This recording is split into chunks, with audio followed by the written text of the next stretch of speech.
2021. Kapatid, handa ka na ba? Ano nga ba ang maaaring mangyari ngayong paparating na ang 2021?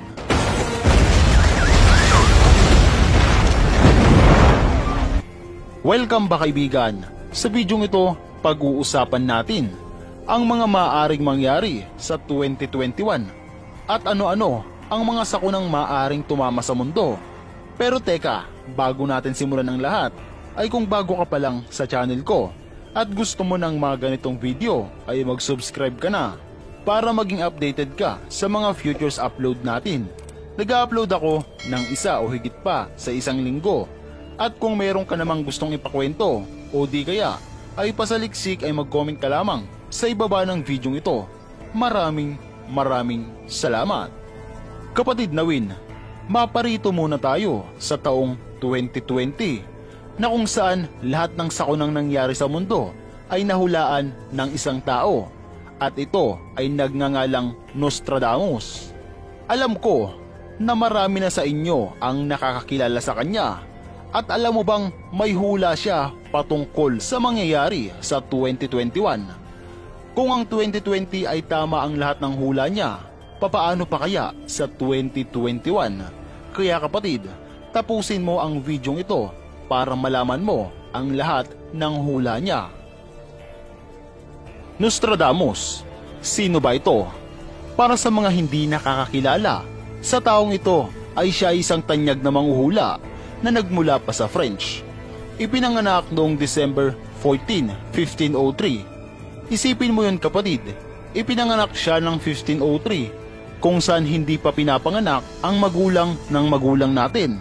Pero nagagawa niyang mahulaan ang hinaharap, tulad na lang ng taong 2020 at 2021. Namatay si Nostradamus noong July 2, 1566 sa edad na 62 years old. Pero alam mo bang bago siya namatay ay meron siyang isinulat na libro kung saan doon nakatala ang lahat ng hula niya para sa hinaharap, at ito ay ang librong The Prophecies of Nostradamus, na kung saan isinulat niya ito noong taong 1555. Alam mo ba na ang librong ito ay naging kilala hindi lang sa Pinas kundi sa buong mundo dahil nga sa kababalaghang dala nito? Ang makita ang hinaharap ay napaka-imposible, pero maaari mo na itong mabasa sa libro Nostradamus. Nakatala dito ang mga sakunang maaaring maganap sa 1,000 taon. At ngayon nga kapatid, ipapakita ko ang mga sakunang maaaring tumama sa mundo sa taong 2021. Ang unang nakatala sa libro ni Nostradamus ay ang zombie apocalypse. Kapatid, tama ang iyong narinig, zombie. Ito ay nakatala sa libro ni Nostradamus kung saan ang nakalagay ay maaari itong magsimula sa taong 2021. Dito na magsisimula ang henerasyon ng zombie.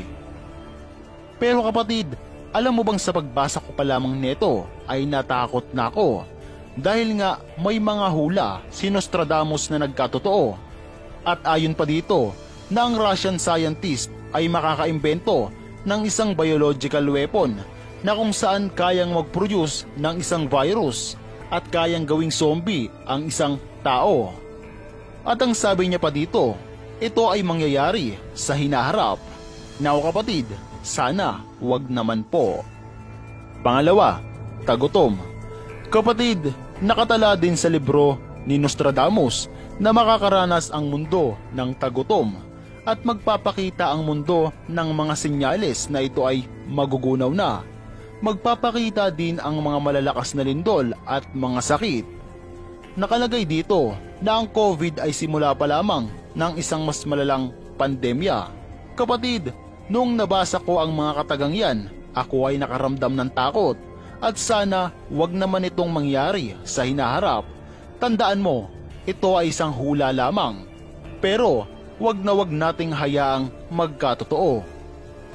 Pangatlo, ang mga kapatid nating Muslim ay ang mangunguna sa mundo.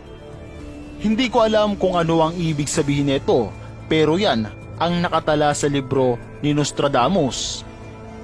Pang-apat, solar storm. Ang 2021 ay magiging isang makabuluhang taon. Ito ay mangunguna sa pandaigdigang kaganapan. Magaganap ang isang malakas na bagyo kung saan magdudulot ito ng isang malaking pinsala sa mundo. Nagbabala din si Nostradamus na makikita natin ang pagtaas ng tubig at ang mundo ay babalutin nito. Kapatid, huwag nating hayaan na mangyari ang mga sakunang ito, kaya ngayon pa lamang magbago na ang lahat. Panglima, isang comet na maaaring tumama sa mundo o di kaya isang comet na maaaring katabi ng ating mundo.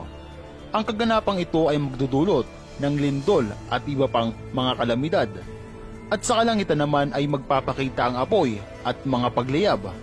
Ayon din dito na mayroong isang asteroid na maaaring tumama sa Earth at ito ay may pangalang 2009 KFI kung saan magaganap ito sa May 6, 2021. Pero kapatid, chinek ko kung totoo nga bang mayroong asteroid na tatama sa mundo at ang nakita ko ay meron nga. Ayon sa NASA, maaari itong tumama sa taong 2022, hindi 2021. Kapatid, nagkamali man siya ng taon, pero totoo pa rin ang hula niya na mayroong tatamang asteroid. Ang asteroid na ito ay katumbas ng 230 kilotons ng TNT. Mas malakas pa ito sa bombang atomic bomb dahil ang atomic bomb ay mayroon lamang 15 kilotons. Ang asteroid na ito ay mayroon 230 kilotons na kung saan magdadala ito ng napakalaking pinsala sa mundo.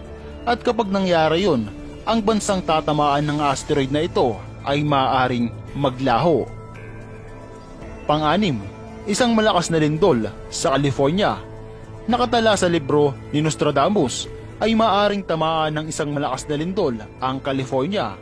Ito ang saktong lugar kung saan tatama ang isang lindol na maaaring sumira sa mga kabahayan. Kapatid, walang petsa na ibinigay kung kailan ito mangyayari, pero sana mag-ingat ang lahat dahil magaganap ito sa 2021. Pang-pito, ang mga sundalo ng Estados Unidos ay magkakaroon ng brain chips implants. Ayon dito na ang mga sundalo ng Amerika ay lalagyan ng isang brain chips at mauuwi ito sa pagiging isang cyborg ng isang tao. Hindi ito gagamitin sa kasamaan kundi sa kabutihan. Nakaprogram din sa utak ng isang sundalo na magligtas ng buhay. Pang-walo, Pope Francis.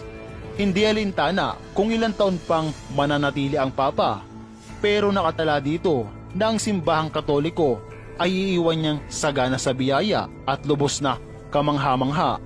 Ang simbahan ay magiging tagatawid para sa tao dahil isa ito sa magiging sandalan ng karamihan. Kailangan natin alagaan ang lahat, lalo na ang mahihirap at ang pinakamahina. Kasama na dyan ang mga taong nagugutom, nauuhaw, mga walang saplot, mga may sakit at mga nakakulong. Huwag silang pababayaan. Yan ang nakatala sa libro ni Nostradamus. Kapatid, yan ang mga naging hula ni Nostradamus sa darating na 2021. Kaya naman kung merong mga hindi magagandang mangyayari, ay ang dapat na lang nating gawin ay manalangin, maging wasto sa pag-iisip. Kapatid, isa lamang itong hula, kaya huwag kang matakot. Hindi ito mangyayari kung hindi magpapabaya ang sanlibutan. At kapatid, Diyos lamang ang nakakaalam ng lahat at wala ng iba. So ngayon kapatid, nakita mo na ang mga hula ni Nostradamus. Nagustuhan mo ba? Pa-like at subscribe naman. Siyempre bago tayo magtapos, shoutout muna sa mga taong ito. So this is Win YT. Maraming salamat. I'm out.